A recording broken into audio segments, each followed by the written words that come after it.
আসসালামু আলাইকুম SSC champion স্টুডেন্টরা কি খবর কেমন আছো তোমরা আশা করি ভালো আছো তোমাদের প্রস্তুতি একবার শেষের দিকে তো এই সময় তোমরা নিজেরা দ্বিধাগ্রস্ত আছো টেনশনের কিছুই নেই যারা পরিশ্রম করবে প্রস্তুতি ঠিকমতো নেবে আমাদের কথা শুনবে তারা ভালো করবে ইনশাআল্লাহ তো আমরা আজকে বাংলা কি পড়বো আমরা আজকে বাংলা শব্দ শ্রেণী বিভাগ দ্বিরুক্তি শব্দ পুরুষ ও স্ত্রীবাচক শব্দ একটা গল্প একটা কবিতা পড়বো সেখান থেকে প্রশ্ন কিভাবে হয় সেটা জানার চেষ্টা করব আজকে আসলে ব্যাকরণের কঠিন কোনো বিষয় নেই খুবই বোঝার কোনো বিষয় নেই শব্দ প্রশ্ন একটা হবেই তো কিভাবে প্রশ্ন হয় কোত্থেকে প্রশ্ন হয় এটা একটু আমরা দেখার চেষ্টা করি তাহলে আমরা প্রথম যেটা পড়ব সেটা হচ্ছে শব্দ ও শব্দের শ্রেণীবিভাগ আমরা জানি যে শব্দের বিভিন্ন ধরনের শ্রেণীবিভাগ রয়েছে সেই বিভিন্ন ধরনের শব্দের শ্রেণীবিভাগের মধ্যে প্রথম হচ্ছে গঠনগত শ্রেণীবিভাগ গঠনগতভাবে শব্দকে দুই ভাগে ভাগ করা যায় গঠনগতভাবে একটা হচ্ছে মৌলিক শব্দ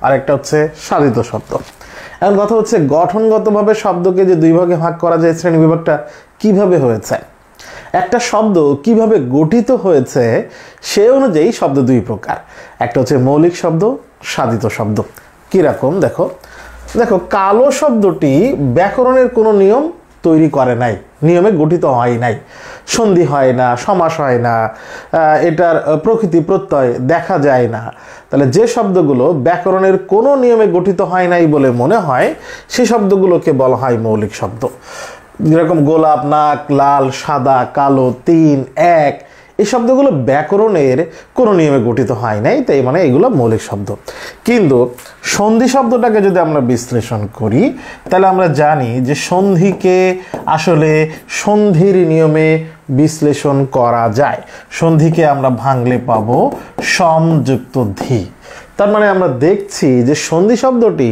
সন্ধির নিয়মে গঠিত আমরা যদি কারক শব্দকে ভাঙি তাহলে আমরা পাবো ক্রি যুক্ত অক কারক আমরা যদি প্রত্যয় শব্দটাকে ভাঙি তাহলে আমরা পাবো প্রতি যুক্ত অয় প্রত্যয় তার মানে আমরা দেখলাম যে প্রত্যয় শব্দটি সন্ধি দিয়ে গঠিত সন্ধি শব্দটি সন্ধি দিয়ে গঠিত আর কারক শব্দটি ক্রিযুক্ত অক প্রত্যয় সাধিত শব্দ এই যে কোনো শব্দকে বিশ্লেষণ করা যাচ্ছে ব্যাকরণের কোনো নিয়মে ভাঙা যাচ্ছে এই শব্দগুলোকে বলা হয় সাধিত শব্দ এখন প্রশ্ন হলে নিচের কোনটি মৌলিক শব্দ নিচের কোনটি সাধিত শব্দ এভাবে হতে পারে এছাড়া আরও একভাবে প্রশ্ন হতে পারে সেটা হচ্ছে প্রশ্ন হবে যে সন্ধি শব্দটি কোন নিয়মে গঠিত সন্ধি সমাস প্রত্যয় উপসর্গ উত্তর হচ্ছে সন্ধি শব্দটি সন্ধির নিয়মে গঠিত এভাবে প্রশ্ন হতে পারে এখন আমরা দেখব অর্থগত শ্রেণীবিভাগ শব্দের অর্থ অনুযায়ী শব্দকে তিন ভাগে ভাগ করা যায় যৌগিক শব্দ রূঢ় বা রূঢ়ি শব্দ আর যোগরূঢ় শব্দ এখানে আমাদের প্রশ্ন হচ্ছে নিচের কোনটি যৌগিক শব্দ নিচের কোনটি রূঢ়ি শব্দ নিচের কোনটি যোগরূঢ় শব্দ এভাবে প্রশ্ন হতে পারে আমরা প্রথমে অর্থগত শ্রেণীবিভাগের মধ্যে যৌগিক শব্দের এখানে কিছু ব্যাকরণগত বিষয় আছে যেগুলো আমাদের একটু শিখতে হবে যৌগিক শব্দ যে শব্দের ব্যুৎপত্তিগত অর্থ আর ব্যবহারিক অর্থ মানে হচ্ছে আমরা যখন শব্দটা বলি বা লিখি তখন কি অর্থে ব্যবহৃত হয় এটাকে বলা হয় ব্যবহারিক অর্থ আর ব্যুৎপত্তিগত অর্থ মানে হচ্ছে উৎপত্তিগত অর্থ এই ব্যুৎপত্তি শব্দটি আবার সন্ধি দিয়ে গঠিত কিভাবে বি যুক্ত উৎপত্তি তার মানে ব্যুৎপত্তি শব্দটি আবার সন্ধি দিয়ে গঠিত বি যুক্ত উৎপত্তি তার মানে শব্দটি যখন উৎপত্তি হয়েছে তৈরি হয়েছে তখন তার যে অর্থ সেই অর্থকে বলা হয় ব্যুৎপত্তিগত অর্থ আর ব্যবহারিক অর্থ মানে প্রচলিত অর্থ কিভাবে দেখো কর্তব্য এই শব্দটাকে ভাঙলে হয় ক্রি যুক্ত তব্য ক্রি শব্দের অর্থ হচ্ছে কাজ বা করা আর তব্য মানে হচ্ছে যা উচিত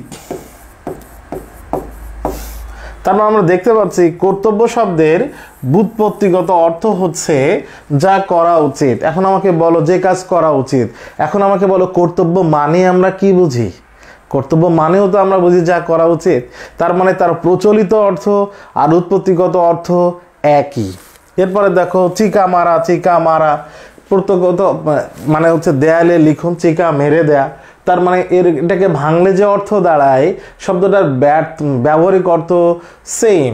যে সকল শব্দের এরকম প্রকৃতি প্রত্যয় দিয়ে গঠিত, মনে রাখতে হবে যে যৌগিক শব্দগুলো হচ্ছে প্রকৃতি প্রত্যয় সাধিত। প্রকৃতি প্রত্যয় দিয়ে গঠিত যে সকল শব্দের ব্যুৎপত্তিগত অর্থ আর ব্যবহারিক অর্থ একই, সে সকল শব্দকে বলা হয় যৌগিক শব্দ। তারপর যৌগিক শব্দের ব্যুৎপত্তি এবং ব্যবহার একই হবে। এরকম অনেকগুলা যৌগিক শব্দ আছে। মধুর গায়ক ও গুণবান পাঠক, কর্তব্য না করে বাবুয়ানা ভাব করে, পুত্রহীন দহিত্র ও মিতালিকে দেখতে গেল, এই টাইপের একটা ছন্দ আমরা মুখস্থ করে ফেলতে পারি। এরপরে রূঢ়ি শব্দ।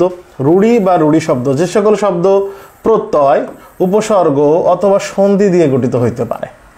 তাহলে রূঢ়ি বা রূঢ় শব্দগুলো হচ্ছে সন্ধি, প্রত্যয় বা উপসর্গ দিয়ে গঠিত শব্দ। এটা যৌগিক শব্দের ঠিক অপোজিট হবে।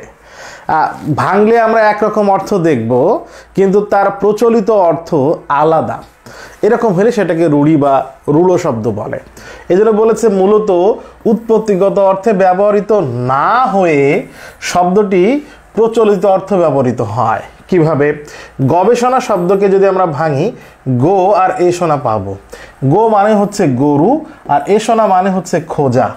এখন আমাকে বলো, গবেষণা শব্দের প্রচলিত অর্থ কি গরু খোঁজা? না, গবেষণা শব্দের ব্যুৎপত্তিগত অর্থ আমরা দেখতে পাচ্ছি গরু খোঁজা, কিন্তু গবেষণা শব্দের প্রচলিত অর্থ হচ্ছে অধ্যয়ন ও পর্যালোচনা। ঠিক একইভাবে বাঁশিকে যদি আমরা ভাঙি, বাঁশ যুক্ত ই, বাঁশ দিয়ে তৈরি বস্তু, এটা ব্যুৎপত্তিগত অর্থ। আমরা বলো বাঁশি মানে কি বাঁশ দিয়ে তৈরি সকল বস্তুকে বাঁশি বলবো? না, বাঁশি মানে আমরা বুঝি বাদ্যযন্ত্র। তার মানে আমরা দেখছি এর ব্যুৎপত্তিগত অর্থ এবং ব্যবহারিক অর্থ এক না। এরকম শব্দকে বলা হয় রূঢ়ি বা রূঢ় শব্দ। তার মানে যৌগিক শব্দ এবং রূঢ়ি বা রূঢ় শব্দ একে অন্যের বিপরীত, আমরা এটা সিদ্ধান্ত নিতে পারি। এরপরে যোগরূঢ় শব্দ। যোগরূঢ় শব্দের গুরুত্বপূর্ণ বিষয় হচ্ছে, যোগরূঢ় শব্দ হচ্ছে সমাস নিষ্পন্ন শব্দ, সমাস দিয়ে গঠিত শব্দ। সমাস দিয়ে গঠিত শব্দের ব্যাস বাক্য করলে একাধিক অনেক অর্থ বের হতে পারে, কিন্তু শব্দটি যদি নির্দিষ্ট একটি অর্থ দেয় তাহলে সেরকম হলে সেটাকে বলা হবে যোগরূঢ় শব্দ। কিভাবে? দেখো, মহাযাত্রা একটা যোগরূঢ় শব্দ। মহাযাত্রাকে যদি ব্যাস বাক্য করি তাহলে আমরা পাবো মহাসমারোহে যাত্রা। মহাসমারোহ মানে হচ্ছে বিরাট আয়োজন করা। এখন আমাকে বলো, বিরাট আয়োজন করে তো মানুষ অনেক কিছু করতে পারে। বিরাট আয়োজন করে নির্বাচনে মিছিল করতে পারে, বিরাট আয়োজন করে বিয়ে করতে যেতে পারে। তাহলে বিরাট আয়োজন করলেই কি সেটাকে মহাযাত্রা বলে? না, মহাযাত্রা শব্দটার অর্থ নির্দিষ্ট একটি, সেটা হচ্ছে মৃত্যু। তাহলে যে আমরা দেখলাম শব্দটির অর্থ নির্দিষ্ট একটি, কিন্তু ব্যাস বাক্য করলে অনেক অর্থ বের হতে পারে, এরকম শব্দের নাম হচ্ছে যোগরূঢ় শব্দ। যেরকম জলধি, জলধিকে আমরা ব্যাস বাক্য বলতে পারবো জল ধারণ করে এমন, জল ধরে রাখতে পারে এমন। একটা গ্লাস জল ধরে রাখতে পারে, নদী জল ধরে রাখতে পারে, পুকুর জল ধরে রাখতে পারে। কিন্তু জলধি মানে কি এত কিছু বোঝাবে না। জলধি মানে হচ্ছে সমুদ্র। তাহলে ব্যাস বাক্য করলে একাধিক অনেক অর্থ বের হতে পারে, শব্দটির অর্থ নির্দিষ্ট একটি, এরকম শব্দের নাম হচ্ছে যোগরূঢ় শব্দ। এবার আমরা কিছু প্রশ্ন করি। মৌলিক বাংলা শব্দ। মৌলিক বাংলা শব্দ মানে হচ্ছে মৌলিক শব্দ। নিচের কোনটি মৌলিক শব্দ? দেশান্তর না, মন দ্বারা গড়া না, ওলকপি সমাজসাধিত শব্দ। কান হচ্ছে মৌলিক বাংলা শব্দ। কোনটি যোগরূঢ় শব্দ? যোগরূঢ় শব্দ মানে সমাজসাধিত শব্দ হতে হবে, সমাজসাধিত শব্দ হতে হবে। সন্দেশ, এটা রূঢ়ি শব্দ, সন্দেশ রূঢ়ি শব্দ। হরিণ হরণ করে যে, এটাও রূঢ়ি শব্দ। পঙ্কজ, পঙ্কে জন্মে যা, পঙ্কজ এইটা হচ্ছে যোগরূঢ় শব্দ। কর্তব্য, এটা যৌগিক শব্দ। এখন পঙ্কজ কিভাবে যোগরূঢ় হলো? আমরা পঙ্কজকে যদি ব্যাস বাক্য করি তাহলে এটা দাঁড়াবে পঙ্কে জন্মে যা। পঙ্ক মানে হচ্ছে কাদা বা নরম পানিযুক্ত মাটি, কাদায় জন্মে যা। এখন বলো, পঙ্কজ বা কাদায় জন্মে তো অনেক শৈবাল শ্যাওলা অনেক কিছু হতে পারে, কিন্তু পঙ্কজ মানে কি? পঙ্কজ মানে হচ্ছে পদ্ম ফুল। তার মানে আমরা দেখতে পাচ্ছি শব্দটির অর্থ নির্দিষ্ট একটি ব্যাস বাক্য করলে একাধিক অর্থ বের হতে পারে। সমাসসাধিত এই সকল শব্দের নাম কি? সমাসসাধিত এই সকল শব্দের নাম যোগরূঢ় শব্দ। নিচের কোনটি যৌগিক শব্দ? দৌহিত্র এখানে আছে যৌগিক শব্দ। মহাযাত্রা এটা হচ্ছে যোগরূঢ় শব্দ। মহাযাত্রা যোগরূঢ় শব্দ। রেশম তৈল এগুলো মানে রূঢ়ি শব্দ। আর দৌহিত্র হচ্ছে যৌগিক শব্দ। উৎসগতভাবে শব্দকে 5 ভাগে ভাগ করা যায়, এটাই হচ্ছে ইম্পর্টেন্ট। আজকের লেকচারের প্রথম হোমওয়ার্ক, শব্দের মধ্যে সব থেকে ইম্পর্টেন্ট কোনটা? শব্দের মধ্যে সব থেকে ইম্পর্টেন্ট হচ্ছে উৎসগত শ্রেণীবিভাগ। এই উৎসগত শ্রেণীবিভাগের মধ্যে সব থেকে বেশি ইম্পর্টেন্ট হচ্ছে বিদেশি শব্দ। তার মানে 2 নম্বর হোমওয়ার্ক হচ্ছে লিখবা তোমরা বিদেশি শব্দ। তাহলে 2 নম্বর পয়েন্ট লিখবা বিদেশি শব্দ, 1 নম্বর পয়েন্ট লিখবা উৎসগত শ্রেণীবিভাগ। উৎসগত 2 নম্বর লিখবা বিদেশি শব্দ। মনে থাকবে? দেখো তোমরা আগে প্রথম দিকে আগে ক্লাসের নিচে কমেন্ট করার সংখ্যা ছিল অনেক, ইদানিং কমে গেছে, তবে কয়েকজন খুবই কমন প্রায়ই লেখে, তাদেরকে অসংখ্য ধন্যবাদ। আমার মনে হয় ক্লাসটা পুরাটা করলে তোমরা এটা লিখতে, অনেকেই পুরা ক্লাসটা হয়তো করো না, ক্লাসটা করলে কিন্তু তোমাদের বেশি উপকার হয়, ব্যাকরণের বেসিকটা অন্তত শেখা হয়। তার মানে আমরা দেখতে পাচ্ছি উৎসগত মানে শব্দগুলো আসছে কোত্থেকে, সোর্সটা কি, সেই অনুযায়ী শব্দের 5টা শ্রেণী বিভাগ আছে: তৎসম, অর্ধতৎসম, তদ্ভব, দেশি আর বিদেশি। প্রথমে যে উৎসগত, দেখো গ্রাম্য বাদ্যযন্ত্র নিয়ে যা আছে সবগুলো হচ্ছে। এখন উৎসগত শ্রেণী বিভাগের কিন্তু ব্যাকরণগত বিষয় নাই, এটা ব্যাকরণের বোঝার কোনো বিষয় কিন্তু নাই। উৎসগত শ্রেণী বিভাগটা আমাদের মুখস্থ করতে হবে। তো কয়েকটা জিনিস আমরা একটু অন্যভাবে দেখে নিতে পারি, যেরকম যেগুলোর সাথে তার বা তারা যুক্ত থাকে তা সেগুলো সব হচ্ছে ফার্সি শব্দ। গ্রাম্য বাদ্যযন্ত্র যেগুলোর সাথে তার বা তারা যুক্ত আছে ফার্সি, যেরকম সেতারা, একতারা, দোতারা, সেতার, বেতার, এগুলো সব ফার্সি শব্দ। রঙের নাম যেগুলো আছে, এই রঙের নামের মধ্যে লাল, সবুজ, সাদা, আসমানি বা আকাশি, এই সবগুলো হচ্ছে ফার্সি শব্দ। কিন্তু নীল হচ্ছে তৎসম শব্দ। তাহলে লাল, সবুজ, সাদা, আসমানি বা আকাশি হচ্ছে ফার্সি শব্দ, শুধু নীল এই শব্দটা হচ্ছে তৎসম শব্দ। এটা আমরা একটা শব্দ একটু দেখে নিলাম। আচ্ছা, শব্দের শ্রেণী বিভাগের মধ্যে আর একটা শব্দ আছে মিশ্র শব্দ। মিশ্র শব্দ কি রকম? দেখো, রাজা আর বাদশাহ 2টা শব্দ। রাজা হচ্ছে তৎসম, বাদশাহ হচ্ছে ফার্সি। যখন এখানে মাঝখানে হাইফেন থাকবে, যখন মাঝখানে এরকম হাইফেন থাকবে, তার মানে 2টা মিলে কিন্তু একটা শব্দ। তাহলে রাজা আর বাদশাহ একটা শব্দ। কোন কোন শব্দের মিশ্রণ হয়েছে? তৎসম আর ফার্সি। এইভাবে এই ছকটা একটু খুব গুরুত্বপূর্ণ, পড়ে ফেলবা। খ্রিস্টাব্দ একবার আসছে, যেরকম পার্টিবাজ, এখানে পার্টি হচ্ছে ইংরেজি আমরা জানি, বাজি, পার্টি বাজি শব্দটি হচ্ছে ফার্সি। পকেট মার, পকেট হচ্ছে ইংরেজি আমরা জানি, আর মার হচ্ছে বাংলা শব্দ। ডাক্তার খানা, খানা হচ্ছে সবসময় ফার্সি শব্দ। এরকম প্রশ্ন হবে যে চৌহদ্দি এই শব্দের কোন কোন শব্দের মিশ্রণ? চৌ হচ্ছে ফার্সি আর হদ্দি হচ্ছে আরবি। এটা একটু মুখস্থ করে ফেলতে হবে। আমরা শব্দের উৎস থেকে এখন বিগত বছরের প্রশ্ন একটু দেখি। কোনটি পর্তুগিজ শব্দ নয়? আলপিন পর্তুগিজ শব্দ, আলমারি পর্তুগিজ শব্দ, আনারস পর্তুগিজ শব্দ, কিন্তু আলবোলা পর্তুগিজ শব্দ নয়, আলবোলা হচ্ছে ফার্সি শব্দ। তাহলে এটা হচ্ছে উত্তর। জাদু শব্দটি যে ভাষার, জাদু শব্দটি ফার্সি ভাষা। এখন মনে রাখতে হবে তোমাদের হোমওয়ার্ক নাম্বার 3, হ্যাঁ, হোমওয়ার্ক নাম্বার 3, শব্দ যে প্রশ্ন হবে, উৎস, শব্দের উৎস যে প্রশ্ন হবে, এটা তোমাদের বাংলা প্রথম পত্র থেকে হবে।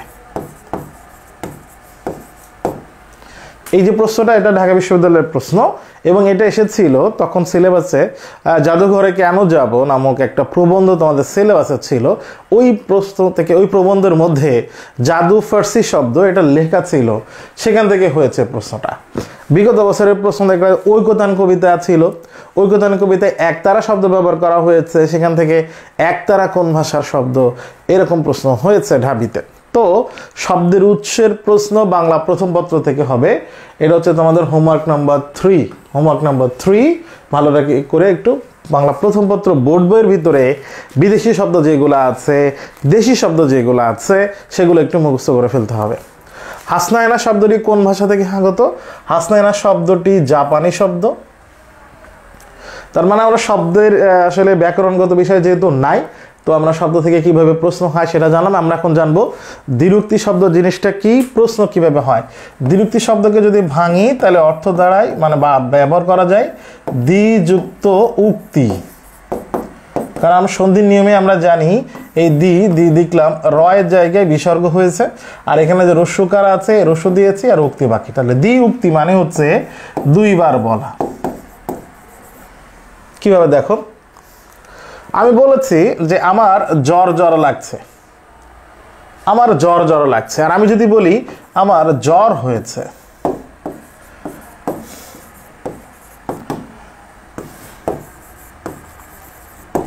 আমি যদি বলি আমার জ্বর হয়েছে তার মানে আমি জ্বরে ভুগছি। কিন্তু যখন আমি বলবো আমার জ্বর জ্বর লাগছে, তখন আমার জ্বর এখনো হয় নাই, জ্বর আসতেছে, জ্বর ইজ কামিং। তার মানে শুধু জ্বরের যে অর্থ, জ্বর জ্বরের অর্থ এক না। একটা শব্দ দুইবার ব্যবহার করলে এরকম অর্থ ভিন্ন যদি একটা তৈরি হয়, এরকম বিশেষ অর্থ দেওয়া শব্দগুলোকে বলা হয় দ্বিরুক্তি শব্দ। দ্বিরুক্তি শব্দ অনেকভাবে হতে পারে, প্রধানত তিনটা: শব্দের দ্বিরুক্তি, পদের দ্বিরুক্তি আর ধনাত্মক দ্বিরুক্তি। ধনাত্মক দ্বিরুক্তি কি, শব্দের দ্বিরুক্তি কি, পদের দ্বিরুক্তি কি, আমরা একটু দেখি। প্রথমে দেখে নিই শব্দ দুইবার ব্যবহার করলে যে দ্বিরুক্তি হয় সেটা হচ্ছে শব্দের দ্বিরুক্তি। পদের মধ্যে, বাক্যের মধ্যে ব্যবহৃত হলে শব্দ দ্বিরুক্তি হইলে সেটাকে পদের দ্বিরুক্তি বলে।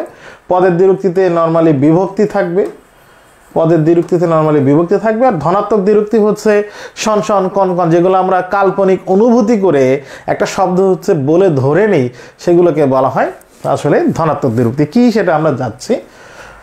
দেখো দ্বিরুক্তি শব্দ থেকে প্রশ্ন কিভাবে হবে, তোমরা এখান থেকে বিগত বছরের প্রশ্ন আর 9 10 ব্যাকরণ বই একটু পড়বা, যে একটা বাক্যের আগে দেয়া থাকবে ছেলেটিকে চোখে চোখে রেখো। এখানে দ্বিরুক্তি শব্দটি কোন অর্থ দিয়েছে? সতর্কতা। ভুলগুলো তুই আনলে বাছা বাছা, ভাবের প্রগাঢ়তা, খুবই আগ্রহ ভরে, খুবই রিকোয়েস্ট করছে, অনুরোধ করছে। তাই থেকে থেকে শিশুটি কাঁদছে, মানে শিশুটা একটা সময় ধরে কাঁদছে, তারপরে থেমে যাচ্ছে, আবার কাঁদছে। এই যে সময়ের বিস্তার, তাই কালের বিস্তার। লোকটি হাড়ে হাড়ে শয়তান, মানে লোকটা বেশি শয়তান, তাই আধিক্য বোঝাচ্ছে। বিভিন্নভাবে হইতে পারে। রাশি রাশি ধান আধিক্য বোঝায়, আমার জ্বর জ্বর লাগছে সামান্য বোঝায়, তার সঙ্গী সাথী কেউ নেই সঙ্গী এবং সাথী অনুরূপ বোঝায়, ও দাদা দাদা বলে কাঁদছে, এগুলো আগ্রহ বোঝায়। তাহলে দ্বিরুক্তি শব্দ থেকে এভাবে কোন শব্দের দ্বিরুক্তিটা বাক্যে কোন অর্থ দিয়েছে এগুলো পড়তে হবে। অনেক উদাহরণ এখানে আছে, তোমরা একটু পড়বা এগুলা। ভাবের প্রগাঢ়তা, পরিপূর্ণতা, অনুভূতি, বিশেষণ, ধ্বনি ব্যঞ্জনা, কোনটা কোন অর্থে দ্বিরুক্তি সেগুলো একটু পড়বা।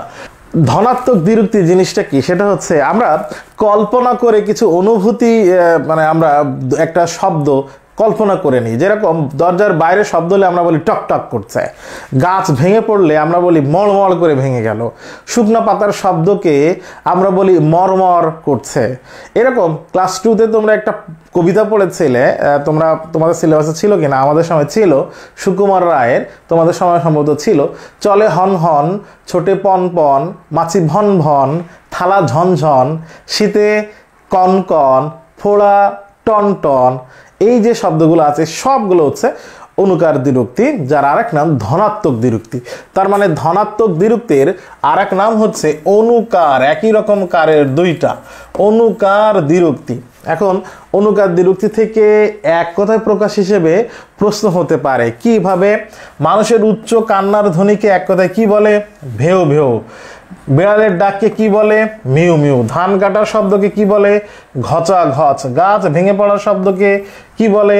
মড় মড়। এভাবে এগুলো একটু দেখবা, এখান থেকে এক কথায় প্রকাশ বানায় দিতে পারে। দ্বিরুক্তি শব্দ থেকে সব থেকে ইম্পর্টেন্ট হচ্ছে এটা। এছাড়া ধনাত্মক দ্বিরুক্তি এগুলো কিন্তু অব্যয়, যেরকম শুধু এই যে ঘেউ ঘেউ, এগুলো কিন্তু অব্যয়। এই জন্য ধনাত্মক দ্বিরুক্তি বা অনুকার দ্বিরুক্তি এগুলা কিন্তু এর আর এক নাম কিন্তু ধনাত্মক অব্যয়। তার মানে এই শব্দগুলো নিজেরা অব্যয়, কিন্তু বাক্যে কখনো বিশেষ্য, কখনো বিশেষণ, কখনো ক্রিয়া বিশেষণ হিসেবে ব্যবহৃত হতে পারে। আমি আবারও বলি, শুধু যদি কোনো জায়গায় লেখা থাকে কন কন, তার মানে এই শব্দের কোনো অর্থ নাই, তার মানে এটা একটা অব্যয় পদ। কিন্তু এই অব্যয়টি বাক্যে কখনো বিশেষ্য, কখনো বিশেষণ, কখনো অন্য পদ হিসেবে ব্যবহৃত হতে পারে। কিভাবে? বৃষ্টির ঝমঝমানি আমাদের অস্থির করে তুললো। আমি প্রশ্ন করি কি অস্থির করে তুললো? ঝমঝমানি। কি প্রশ্নের উত্তর? বিশেষ্য। নামিল নভে বাদল ছলো ছলো বেদনায়। আমি প্রশ্ন করি এই বেদনাটা কেমন বেদনা? কেমন বেদনা? ছলো ছলো। কেমন প্রশ্নের উত্তর? বিশেষণ হয়। কলকলিয়ে উঠলো সেতাই নারীর প্রতিবাদ। কলকলিয়ে ওঠা এটা একটা ক্রিয়া। কলকলিয়ে এটা হচ্ছে অসমাপিকা ক্রিয়া, উঠলো হচ্ছে সমাপিকা ক্রিয়া, দুইটা মিলে যৌগিক ক্রিয়া। তার মানে এর ভিতরে আমরা একটা পাচ্ছি কলকল দ্বিরুক্তি। কলকল ধনাত্মক দ্বিরুক্তি, কিন্তু এই বাক্যে ওটা ক্রিয়ায় রূপান্তরিত হয়ে গেছে, তাই এর নাম হচ্ছে ক্রিয়াপদ। চিকচিক করে বালি কোথাও নাই কাদা। এখানে চিকচিক শব্দটি, এখানে এই যে চিকচিক শব্দটি করে, আমি প্রশ্ন করি কেমন করে? কেমন করে? উত্তর হচ্ছে চিকচিক করে। তার মানে এই করে শব্দটাকে মডিফাই করছে হচ্ছে চিকচিক। যখন কোনো শব্দ আর একটা শব্দকে মডিফাই করে, বিশেষিত করে, তখন তার নাম হয় বিশেষণ। চিকচিক কাকে বিশেষিত করেছে? ক্রিয়াকে বিশেষিত করেছে, তাহলে এর নাম হবে ক্রিয়া বিশেষণ। এই শেষের উদাহরণটা খুব ইম্পর্টেন্ট, 4 নম্বরটা। এখন আমরা প্রশ্ন সলভ করতে পারি। কোনটি ধনাত্মক শব্দের উদাহরণ? ধনাত্মক মানে ধনাত্মক দ্বিরুক্তি, অনুকার দ্বিরুক্তি। জ্বর জ্বর না, শীত শীত না, ঘুম ঘুম না, টুপটাপ হচ্ছে ধনাত্মক দ্বিরুক্তি। ধনাত্মক দ্বিরুক্তি শব্দ নয় কোনটি? মিনমিন এটা ধনাত্মক, ঠা ঠা ধনাত্মক, কুট কুট ধনাত্মক, হাড়ে হাড়ে এটা হচ্ছে পদাত্মক দ্বিরুক্তি। চিকচিক করে বালি কোথাও নাই কাদা, এখানে দ্বিরুক্তি শব্দ। চিকচিক কোন ধরনের পদ? এটা বিশেষ্যের বিশেষণ না, অব্যয়ের বিশেষণ না, বিশেষণের বিশেষণ না, এটা হচ্ছে ক্রিয়া বিশেষণ। এবার আমরা যাবো পুরুষ স্ত্রীবাচক শব্দ। পুরুষ স্ত্রীবাচক শব্দ থেকে কিভাবে প্রশ্ন হয়? আমরা সংস্কৃত ব্যাকরণে বিদ্বান পুরুষকে বিদ্বান নারী লেখা যেত, কিন্তু এখনকার ব্যাকরণে সুন্দর বালক এর স্ত্রীবাচক, সুন্দরী বালিকা এটা ভুল। সুন্দর বালক এর স্ত্রীবাচক সুন্দর বালিকা বললেই হবে। বালিকা এবং সুন্দর দুটাই স্ত্রীবাচক করতে হবে না। এর মানে হচ্ছে বিদ্বান লোক, বিদুষী লোক নারী, পুরুষ নারী, বিদ্বান এবং বিদুষী বিশেষণ, বিশেষণ এবং বিশেষের দুটারই স্ত্রীবাচক করা লাগে না এখনকার ব্যাকরণে। সংস্কৃত ব্যাকরণে আগে নিয়ম ছিল, এটা এমনি একটু জানার জন্য জানলাম। পুরুষ ও স্ত্রীবাচক শব্দ দুইভাবে হইতে পারে, পতি আর পত্নী, পুরুষ আর মেয়ে। কিরকম? আমি যদি ভাই লিখি, এটা পুরুষবাচক শব্দ। ভাই এর স্ত্রীবাচক বা নারীবাচক শব্দ কি? নারীবাচক শব্দ হচ্ছে বোন। কিন্তু পতি আর পত্নী অর্থে যদি আমি ভাই লিখি, তাহলে পত্নীকে কি বলে? ভাবি বলে। তাই বলে পুরুষ ও স্ত্রীবাচক শব্দ দুইভাবে হয়, পতি পত্নী আর পুরুষ জাতীয় স্ত্রী জাতীয়। এরকম স্বামী বা পত্নী অর্থে এবং সাধারণ পুরুষ বা স্ত্রী আছে যে উদাহরণগুলো আছে, এটা একটু আমরা দেখব। এই শব্দগুলো খুবই ইম্পর্টেন্ট। তোমাদের হোমওয়ার্ক নাম্বার 4, হোমওয়ার্ক নাম্বার 4 হচ্ছে নিত্য স্ত্রীবাচক শব্দ। এই শব্দগুলো মুখস্থ করতে হবে, লিখতে হবে। হোমওয়ার্ক নাম্বার 4 নিত্য স্ত্রীবাচক শব্দ, এটা লিখবা তোমরা এবং এগুলো মনে মুখস্থ করবা। শাকচন্নী, সতীন, সৎমা, এওদাই, সদবা, অরক্ষণীয়া, এই সবগুলোর কোনো পুরুষবাচক শব্দ নাই, সবসময় স্ত্রীবাচক আছে। এরকম কিছু পুরুষবাচক শব্দ আছে যে সবসময় পুরুষবাচক হয়, আমরা দেখব। ইকা প্রত্যয় যুক্ত হয়ে দুইভাবে ইকা প্রত্যয় যুক্ত হইতে পারে, স্ত্রীবাচকতা অর্থে আর ক্ষুদ্রার্থে। যেরকম বালক বালিকা পুরুষ স্ত্রী, নায়ক নায়িকা পুরুষ স্ত্রী, গায়ক গায়িকা পুরুষ আর স্ত্রীবাচক। কিন্তু নাটক এর ওয়াইফ কি নাটিকা? উত্তর হচ্ছে না। নাটক বড় নাটক আর নাটিকা হচ্ছে ছোট। তাহলে প্রশ্ন হবে নিচের কোন শব্দে ক্ষুদ্রার্থে স্ত্রীবাচক প্রত্যয় ইকা যুক্ত হয়েছে? বালিকাতে ক্ষুদ্রার্থে না, কিন্তু মালিকা, গীতিকা, পুস্তিকা, নাটিকা এগুলাতে ইকা প্রত্যয় যুক্ত হয়েছে, ক্ষুদ্র বা ছোট বুঝিয়েছে। আচ্ছা গেল। এরপর আনি, আনি প্রত্যয় স্ত্রীবাচক শব্দ গঠন করতে পারে, আবার আনি প্রত্যয় যুক্ত হয়ে বৃহৎ অর্থ বোঝাইতে পারে। কিভাবে? দেখো, ইন্দ্র ইন্দ্রাণী স্ত্রীবাচক, মাতুল মাতুলানি স্ত্রীবাচক, আচার্য আচার্যানি এগুলা স্ত্রীবাচক। কিন্তু অরণ্য এর স্ত্রী অরণ্যানী ভুল। অরণ্য মানে জঙ্গল বন, আর অরণ্যানী মানে বৃহৎ বন। ঠিক সেরকম হিম মানে বরফের খণ্ড, কিন্তু হিমানী মানে বিরাট বরফের শৈল। তাহলে এখানে আনি প্রত্যয় যুক্ত হয়ে কোনটাতে বৃহৎ বোঝাচ্ছে, কোনটাতে স্ত্রীবাচক বোঝাচ্ছে, এটা ইম্পর্টেন্ট। এগুলোকে স্ত্রীবাচক বোঝাইছে আর এই দুইটাতে বৃহৎ অর্থে যুক্ত হয়েছে। কতগুলো শব্দে পুরুষ স্ত্রী দুই বোঝাইতে পারে, জন, পাখি, শিশু, সন্তান, শিক্ষিত, গুরু। কতগুলো শব্দ কেবল পুরুষবাচক বোঝায়, এগুলোকে বলা হয় নিত্য পুরুষবাচক শব্দ। নিত্য পুরুষবাচক শব্দ। কোনটি নিত্য পুরুষবাচক শব্দ? কৃতদার নিত্য পুরুষবাচক শব্দ। নিচের কোন শব্দটির লিঙ্গান্তর হয় না? কবিরাজের লিঙ্গান্তর হয় না। আচ্ছা, গ্রামারের টপিক এগুলো ছিল। এখন আমরা একটা কবিতায় যাচ্ছি। সেই কবিতাটা হচ্ছে আমি কিংবদন্তির কথা বলছি। এই কবিতাটা আমরা প্রত্যেকটা লাইন পড়ে একটু বোঝার চেষ্টা করব। আবু জাফর ওবায়দুল্লাহর এটা লেখা।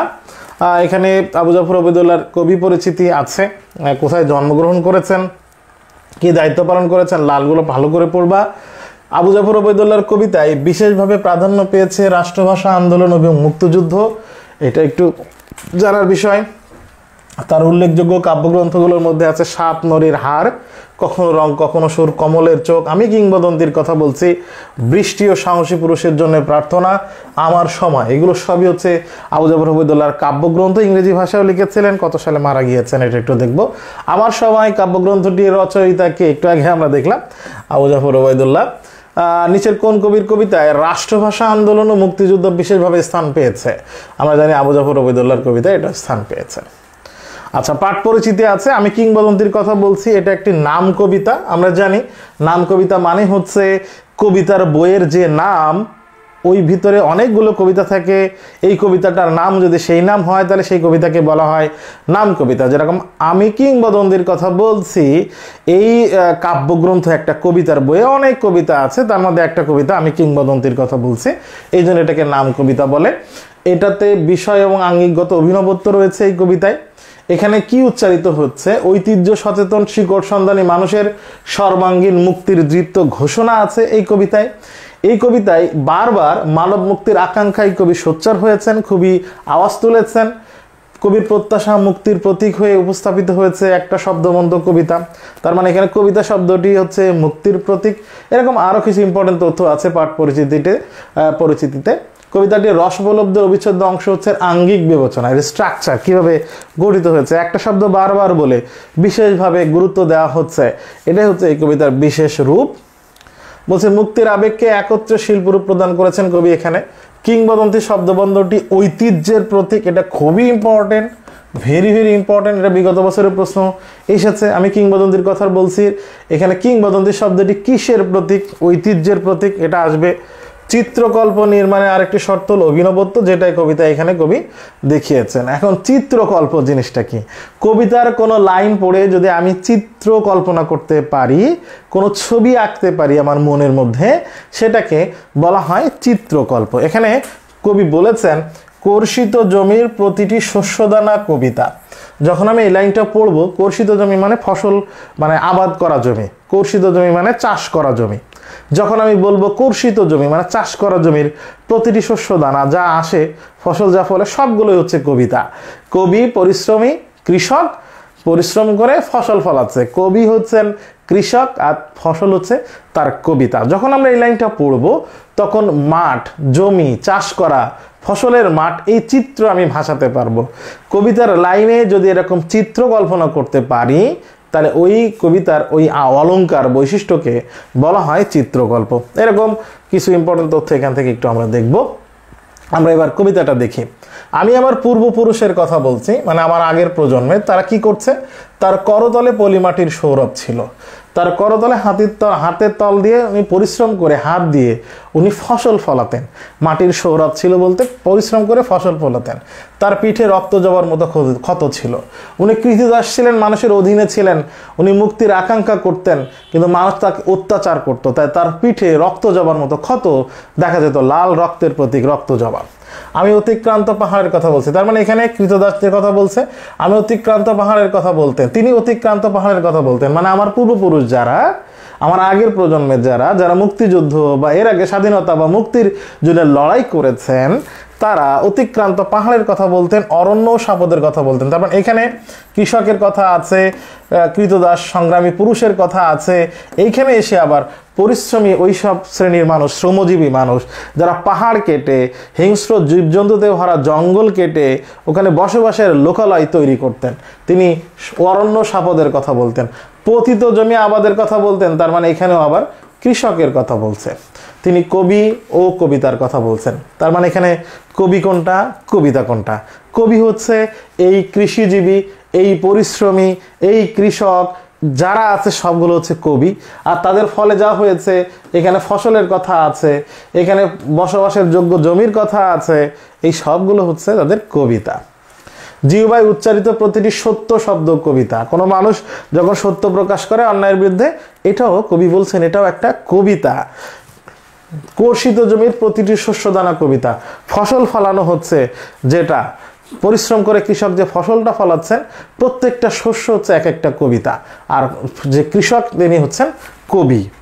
যে কবিতা শুনতে জানে না সে ঝড়ের আর্তনাদ শুনবে। বলছে এই যে মুক্ত কথা যে বলতে পারে না, যে পরিশ্রম করে কিছু ফলাতে পারে না, এই যে তার মানে যে কবিতা পছন্দ করে না, সে ঝড়ের আর্তনাদ শুনবে, তার মানে সে বিপদে পড়বে, তার সামনে দুর্যোগ আছে। যে কবিতা শুনতে জানে না সে দিগন্তের অধিকার থেকে বঞ্চিত হবে। দিগন্তের অধিকার বলতে স্বাধীনতার অধিকার, মুক্ত জীবনের অধিকার থেকে বঞ্চিত হবে। যে কবিতা শুনতে জানে না, তার মানে তুমি যদি মুক্ত স্বাধীন হতে চাও, তোমাকে সত্য শব্দ পরিশ্রমী হতে হবে, সত্য শব্দ উচ্চারণ করতে হবে। যে কবিতা শুনতে জানে না সে আজন্ম কৃতদাস থেকে যাবে, তার মানে সে মুক্ত স্বাধীন দেশে মুক্ত স্বাধীন উপায়ে চলতে পারবে না। আমি উচ্চারিত সত্যের মতো স্বপ্নের কথা বলছি, তার মানে মুখে উচ্চারিত যে প্রত্যেকটা সত্য, সেই স্বপ্ন, সেই কবিতার কথা, কিভাবে মুক্তিযুদ্ধের মাধ্যমে আমরা স্বাধীনতা লাভ করব, সেটার কথা বলছে। উনুনের আগুনে প্রজ্বলিত, উনুনের আগুনে আলোকিত একটি উজ্জ্বল জানালার কথা বলছি। উজ্জ্বল জানালা এখানে প্রত্যাশার কথা বলেছে। ঘরের মধ্যে থেকে আমরা বাইরেটাকে দেখি, পুরো পৃথিবীটাকে দেখি জানালা দিয়ে। তাই বলছে সেই প্রত্যাশার কথা আমি বলছি। এখানে প্রত্যাশা ব্যক্ত হয়েছে। আমি আমার মায়ের কথা বলছি, তিনি বলতেন প্রবাহমান নদী, যে সাঁতার জানে না তাকেও ভাসিয়ে রাখে। উনি মায়ের কথা বলছে, দেশের কথা বলছে, দেশমাতৃকার কথা বলছে। বলে আবার কবি বলছে যে নদীর স্রোত আছে, এই স্রোতে অনেকে সাঁতরে যাবে, অনেকে সাঁতার জানে না, কিন্তু খুব স্রোত থাকলে ওই সাঁতার জানে না এমন মানুষকেও ওই স্রোত নদী ভাসিয়ে নিয়ে যেতে পারে। তার মানে এখানে অনগ্রসর ব্যক্তি সমাজের মধ্যে আমরা জানি সবাই মুক্ত বা প্রগতিশীল না। কিছু লোক হইতে পারে যে সে প্রগতিশীল না, মানে সামনের কথা ভবিষ্যতের কথা চিন্তা করে না। কিন্তু যদি সমাজটা প্রবাহমান থাকে, সবাই যদি কবিতার কথা মুক্তির কথা বলতে থাকে, কিছু লোক অল্প লোক না চাইলেও সেও এই স্রোতের ভিতরে চলে যাবে। যে কবিতা শুনতে জানে না সে নদীতে ভাসতে পারে না। নদীতে ভাসতে পারবে না মানে সে ওই যে প্রগতিশীল, এখানে বলছে তাকেও ভাসিয়ে নিয়ে যাবে। কিন্তু যদি সে আকাঙ্ক্ষা না থাকে তাহলে বেশিক্ষণ ভাসতে পারবে না, ডুবে যাবে মুক্ত। যে কবিতা শুনতে জানে না মাছের সঙ্গে খেলা করতে পারবে না। মাছের সঙ্গে খেলা দ্বারা স্বাধীনতা উপভোগ বা আনন্দ উপভোগের কথা ব্যক্ত হয়েছে। যে কবিতা শুনতে জানে না মায়ের কোলে শুয়ে গল্প শুনতে পারে না।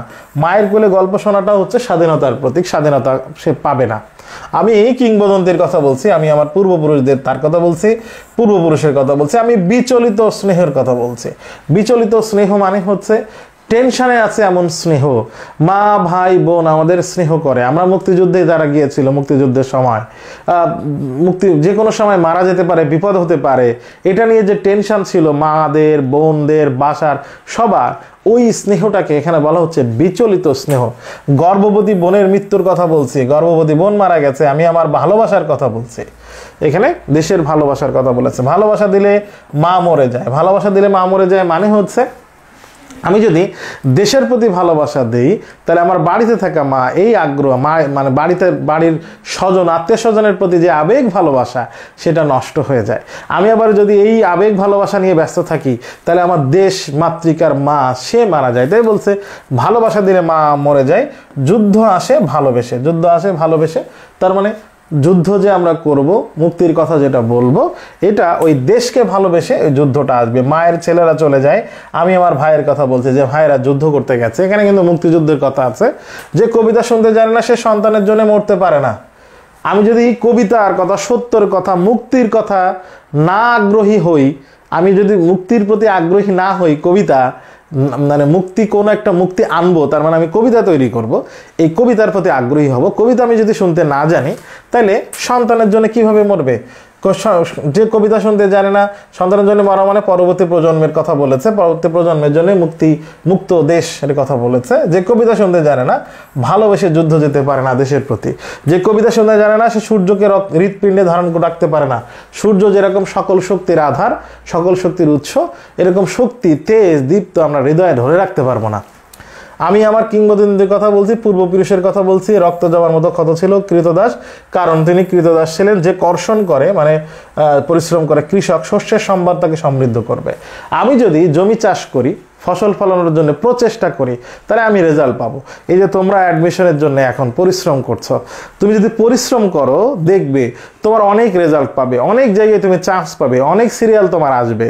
কিন্তু যদি পরিশ্রম না করো তাহলে তুমি পাবেটা কি? তাহলে তোমাদের সাথে কিন্তু এটা রিলেটেড। যে কর্ষণ করে শস্যের সম্ভার তাকে সমৃদ্ধ করবে, যে পরিশ্রম করে তার ভালো ভালো রেজাল্ট, ভালো ভালো ইউনিভার্সিটি, ভালো ভালো সাবজেক্ট তাকে অনেক উপহার দিবে, সমৃদ্ধ করবে, তুমি এনরিচড হবে। এটা তোমাদের সাথে কিন্তু রিলেটেড। যে মৎস্য পালন করে প্রবহমান নদী তাকে পুরস্কার দেবে। যে মাছ চাষ করে নদী থেকে সে মাছ পাবে।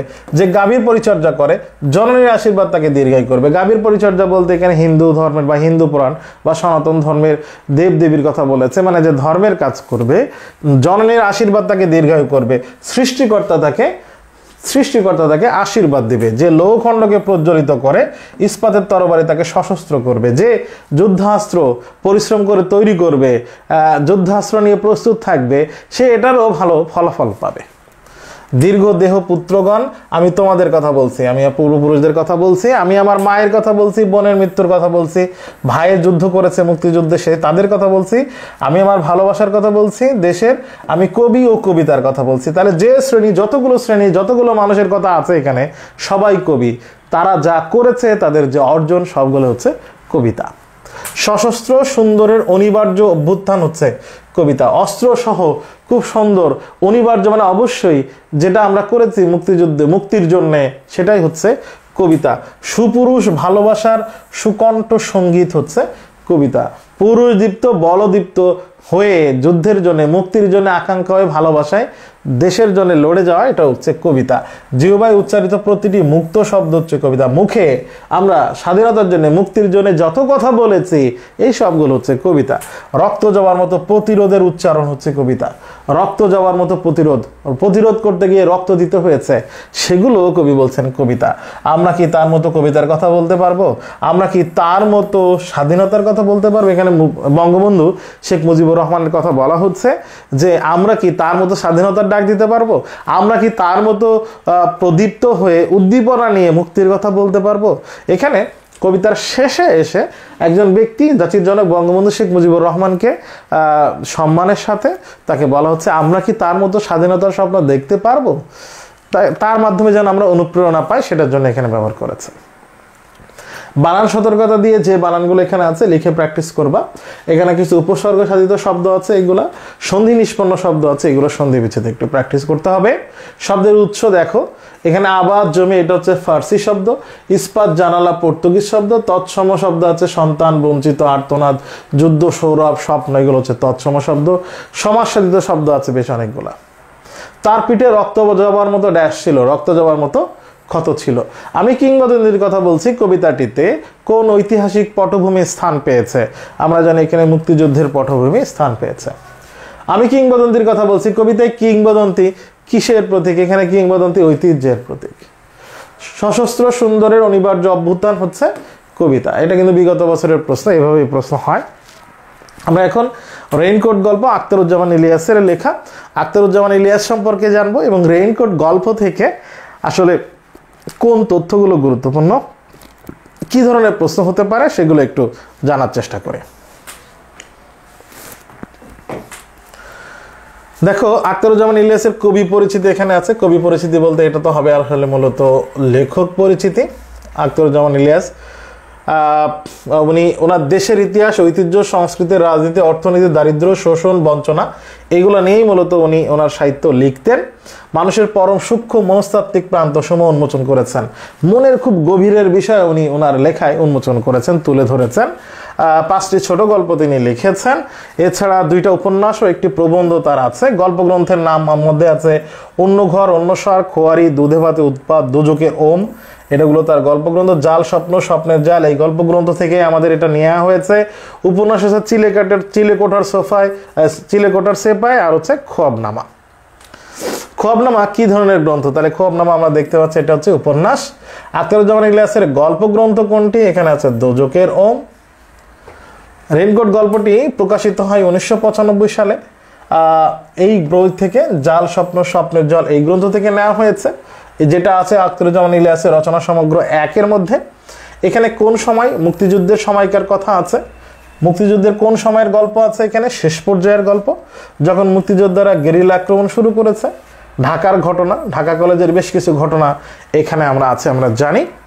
এখানে চরিত্র আছে নুরুল হুদা আর হচ্ছে আব্দুস সাত্তার মৃধা। নুরুল হুদা এই গল্পের কথক, এটা কিন্তু খুবই ইম্পর্টেন্ট। বিগত বছরের প্রশ্নে তোমরা দেখবা, এটা এসেছে অনেকবার। আর তোমাদের প্রশ্ন, তোমরা ক ইউনিট বা জাহাঙ্গীরনগর আর চিটং যেখানে পরীক্ষা দাও, তোমাদের অধিকাংশ প্রশ্ন বিগত বছরের প্রশ্ন বা এই প্যাটার্ন থেকেই হয়। এই জন্যে এইটা খুবই ইম্পর্টেন্ট। গল্পের কথক কে? তার জবানিতে, তার মুখেই গল্পটা বিস্তৃত হয়েছে। পাকিস্তানি বাহিনীর বর্বর নিপীড়নের হত্যাযজ্ঞের কাহিনী এখানে আছে। এখানে নুরুল হুদাকে কলেজে যেতে রেইনকোটটি যে পড়তে হয়, এই রেইনকোটটা হচ্ছে তার শালা শ্যালক মুক্তিযোদ্ধা মিন্টুর রেইনকোট। এরকম কিছু তথ্য আমরা এখানে দেখতে পাচ্ছি। মূল গল্পের এই যে জায়গাগুলো তোমরা দেখছো লাল বোল্ড করা, তোমরা পুরো গল্পটা পড়বা। এই স্লাইডের লাল যে অংশগুলো আছে এগুলো হচ্ছে ইম্পর্টেন্ট তথ্য, এইগুলো একটু ভালো করে দেখবা। দুটো ছিটকে নিয়ে একটা খেল, কোন তথ্যটা, কোন বিষয়টা কাকে বলেছে, কোন সম্পর্কে বলা হয়েছে। এখানে রাস্তায় ঘর করতে থাকা বলতে কিসের কথা বলা হয়েছে? বেবি ট্যাক্সের আওয়াজ। ইসাক মিয়ার কথা এখানে জানি আমরা, ইসাক মিয়ার কথা আছে।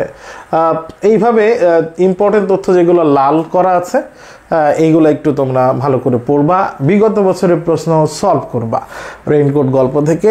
এবং লাল অংশটা দাগিয়ে পড়লে, এখানে যেহেতু রেইনকোট গল্পে বোঝানোর বিষয় বিস্তারিত নাই কিছু, এই জন্য আমি শুধু এই স্লাইডটা তোমরা নিয়ে গল্পটা পুরোটা এখানে আছে, এই লাল অংশগুলো একটু গুরুত্ব দিয়ে এমসিকিউ আসতে পারে, সেটা একটু তোমরা ভালো করে দেখবা। আচ্ছা, এরপরে আমরা এখান থেকে দেখতে পাই যে বানান সতর্কতা দিয়ে কিছু শব্দ আছে, গুরুত্বপূর্ণ বানান। বিপজ্জনক, খোঁচা খোঁচা, আবরণ, নির্মীয়মান, নিপীড়ন, এগুলো বানান। শুদ্ধ উচ্চারণ, ছদ্মবেশী, আমন্ত্রণ, অবশ্যম্ভাবী, এগুলো একটু দেখবো। এখানে সমাসসাধিত শব্দ আছে, হাট বাজার, হাটও বাজার, দ্বন্দ্ব, বাড়িঘর, বাড়িও ঘর, দ্বন্দ্ব, অক্ষত, নয়ক্ষত, এটা নন তৎপুরুষ সমাস। মনোযোগের সন্ধি বিচ্ছেদ আছে মনোবিসর্গ যোগ, পুনর্গঠন, উদ্বিগ্ন, এগুলো সন্ধি বিচ্ছেদ। কলেজের স্টাফ রুমে ফিস করে একজন জেনারেল মনসুন বলতে কি বুঝাইছে? জেনারেল মনসুন বলতে বোঝাইছে বাংলার বর্ষা। রেইনকোট গল্পে অধ্যক্ষ মহোদয়ের পিয়নের নাম কি? অধ্যক্ষ মহোদয়ের পিয়নের নাম হচ্ছে ইসাক মিয়া। আচ্ছা, এবার দেখি রেইনকোট গল্পের কথক কে? নুরুল হুদা। রেইনকোট গল্পটি কোন ঘটনা অবলম্বনে রচিত? পাকিস্তান 1971 সালের মুক্তিযুদ্ধ। নুরুল হুদার স্ত্রীর নাম আসমা। কাকে দেখি কলেজের সবাই তটস্থ? ইসাককে। মিন্টু কত তারিখে বাড়ি ছেড়ে চলে যায়? 23 জুন। দ্বিতীয় বিশ্বযুদ্ধে প্রচণ্ড শীতে কোন বাহিনী রুশ বাহিনীর হাতে পর্যদস্ত হয়েছিল? হিটলারের বাহিনী হেরে গিয়েছিল আমরা জানি। নুরুল হুদা বাসা বদল করেন কতবার? 4 বার। বাসার কোন দিক দিয়ে বিল দেখা যেত? পূর্ব দিক দিয়ে। রেইনকোট গল্পে বাচাল চরিত্রকার, দোকানের ওই ছেলেটা বাচাল। রেইনকোট গল্পটি কত সালে প্রকাশ পায়? 1995 সালে। এই ছিল আজকের যে বিষয়গুলো, সেটা গল্প কবিতা তোমাদের অন্তর্নিহিত ভিতরের বিষয় লাগবে না। তোমরা শুধু ইন্টারমিডিয়েটে যেভাবে এমসিকিউ পড়েছো এবং বিগত বছরের অ্যাডমিশনের যে বিগত বছরের প্রশ্ন কিভাবে হয় সেগুলো শুধু সলভ করবা। গল্পটা রিডিং পড়তে হবে, কিন্তু আবারও বলি এটা ভালো করে কান খুলে শুনে নাও। গল্প কবিতা বা প্রথম পত্র থেকে কিন্তু প্রশ্ন হবে, 15টা প্রশ্নের মধ্যে 5-6টা প্রশ্ন হবে। যদি না প্রশ্ন ড্রাস্টিক্যালি চেঞ্জ হয়, তাহলে 5-6টা প্রশ্ন বা তার 6-7টা প্রশ্নের প্রথম পত্র থেকে হবে। এই জন্যে গল্প কবিতা, নাটক, উপন্যাস রিডিং থ্রুলি প্রত্যেকটা লাইন পড়বা। ওই মূল কথা বললাম, এমসিকিউ সলভ করলাম হবে না। প্রথম পত্র, বোর্ড বই পুরোটা থ্রুলি পড়তে হবে এবং বিগত বছরের প্রশ্ন সলভ করতে হবে। তোমাদের সুসংবাদটা আজকে শেষে দেই। তোমরা বাংলা যারা দাগানোর সিদ্ধান্ত নিয়েছো, বাংলা প্রশ্ন কিন্তু সহজ হয়। তো সবার প্রতি শুভকামনা থাকলো। দেখা হচ্ছে ইনশাআল্লাহ নেক্সট ক্লাসে। আল্লাহ হাফেজ, আসসালামু আলাইকুম।